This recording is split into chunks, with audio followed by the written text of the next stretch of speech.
All right, what's up, my people? Yo, in today's video, I'm bringing you a raid guide. I'm gonna split this up into 4 parts. Today, we're gonna start on Boomer. That's gonna be part 1. And basically, with this series, I want to make this everything you need to know about the raid. That way, if you haven't done the raid yet, you can get in there and smash the raid. It is level 40 now. It is not difficult. Honestly, it just takes a little bit of teamwork and direction, right? So you're going to start by going to the base of operations, which is basically a big-ass White House right here in the middle of the map. And on the top right, go up the stairs and you're going to see the raid lady, right? You have to speak to her if you haven't already. And this will let you activate the raid, right? We're gearing up to kick black. So you have 2 options when you're doing the raid, okay? You have a normal difficulty, which gives you the Eagle Bearer, and you have a discovery mode that is basically here for matchmaking and for you to figure out how to do the raid, right? Because the raid can be pretty difficult for newcomers. A little bit of mechanics in there that throw you off and make it a lot harder, right? But on discovery, it's a lot easier.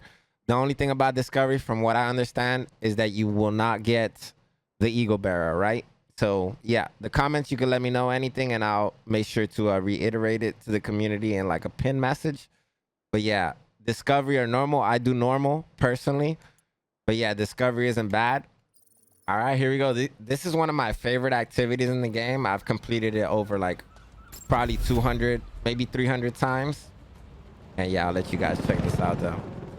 Some of you guys always skip this, huh? Let me know in the comments if you skip this always. I love all these intros and cutscenes, man. I love this game, period.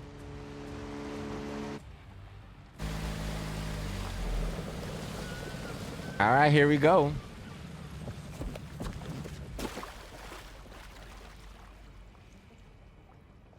So one of the things a lot of people might not know when coming in to this raid is that you have a guy over here that you can speak to, and he's the off-site pilot, and he will let you have raid details, right? So in these raid details, you can reset the raid if you're farming the raid over and over. If you ever get to that point, you could also call for more agents. You could change the difficulty, and you could do that all here. You don't have to go back to the base, right?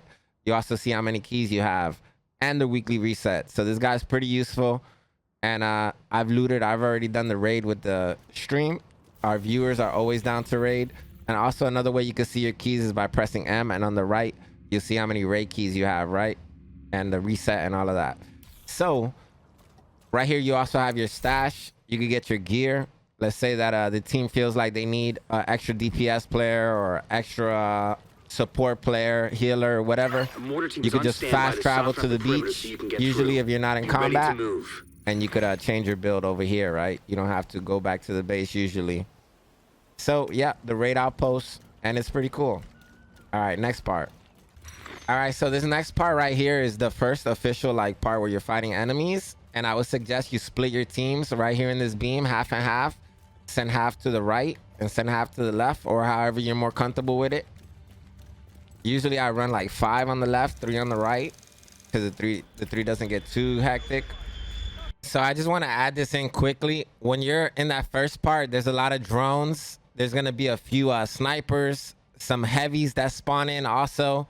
So if you're just focusing the heavy, by shooting his chain, he won't be able to damage too much of your team, right? And also, if you want, you can have some EMPs in there. That way you guys are controlling the dogs and the drones, because the drones can get really out of hand and it can make it really difficult for a lot of teams, right? Drones are just going to be coming from everywhere, honestly, and a lot of ads are going to spawn over here, and in the back, once you're finished clearing this whole area, you're going to have more ads. You actually have like I want to say like 4 spawn points right here.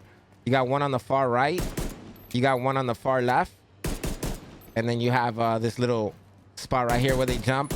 And the final part is over here in this door, right? You're gonna come out of that little tent. And it's not too hard, just focus up. Like I said, make sure you split your teams. Have at least 3 or 4 on the right side, clearing the heavies and the ads. And then like 3 or 4 on the left side, clearing out the snipers and all the dogs, right? And that's about it. So this is the first encounter, which this whole video is about right now. This is the Boomer encounter. This boss right here can be pretty difficult. I'm gonna try to explain everything to you so you know. Okay, so first let's start off with spawn points, okay? So spawn point is gonna be these two doors. It's gonna be one of them. I believe there's only like 3 spawn points. And then right here we have another spawn point, which is this door. And right here, right, where the boss actually spawns. And then lastly, this is our last spawn point, which is 3, right? Which is this mid door. We call it a donut shop and a 40, right? So you don't have to call it 40 or anything like that. But, you know, they're just the spawn points, whatever you want to call it with your group. You can call it. It's better to have call outs, honestly. That way everybody knows where to focus when the time comes, right? All right, so next I'm going to explain to you immune nodes. That's what I'm calling them. I'm not too sure what to call them. But once these nodes go up, anything that steps into them as far as that's like an enemy is immune. So you're not going to be able to do damage because this is going to protect them, all right?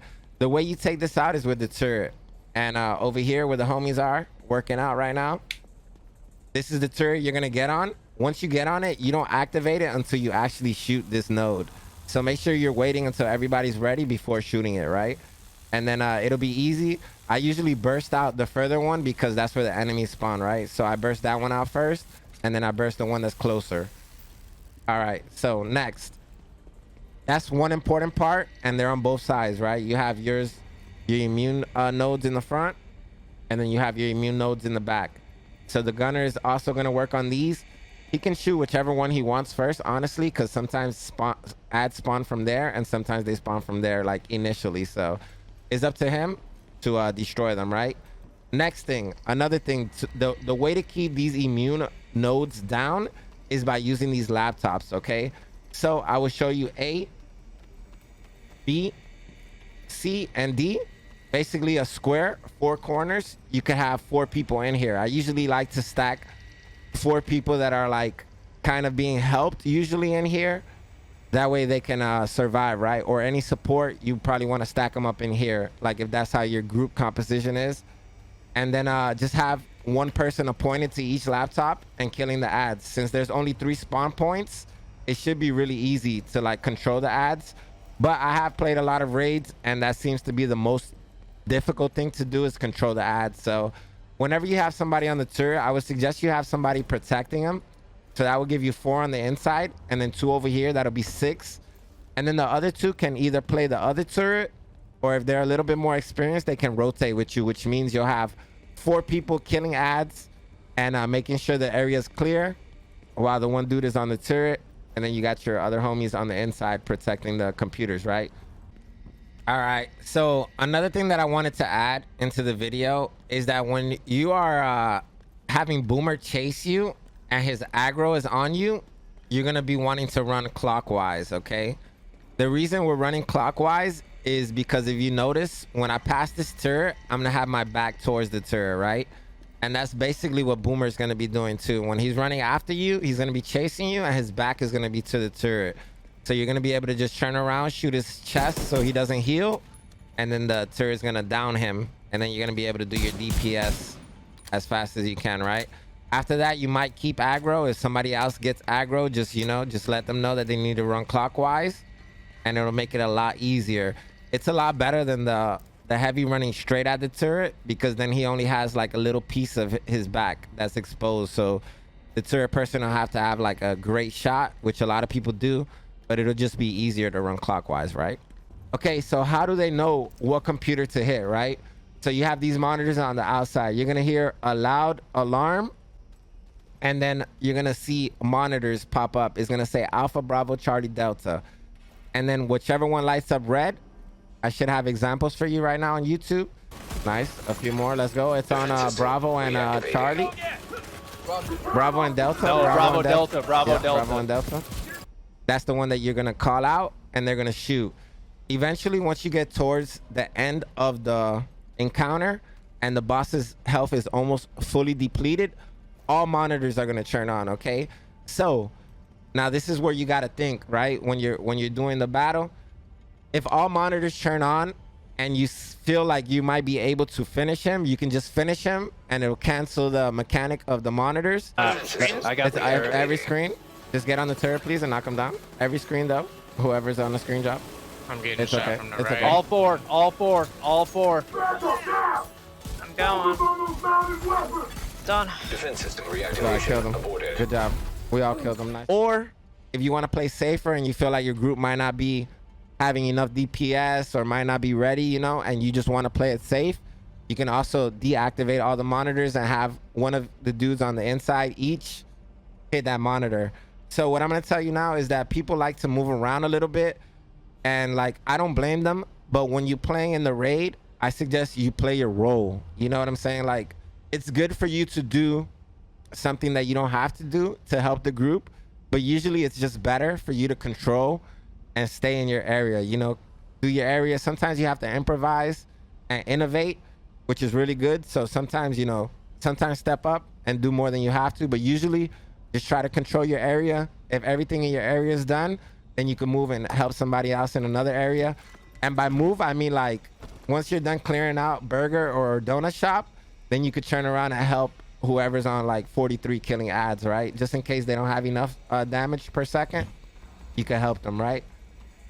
And that's about it. What I would do is I would let Boomer walk out, and as soon as he gets right here, I would shoot him in the chest.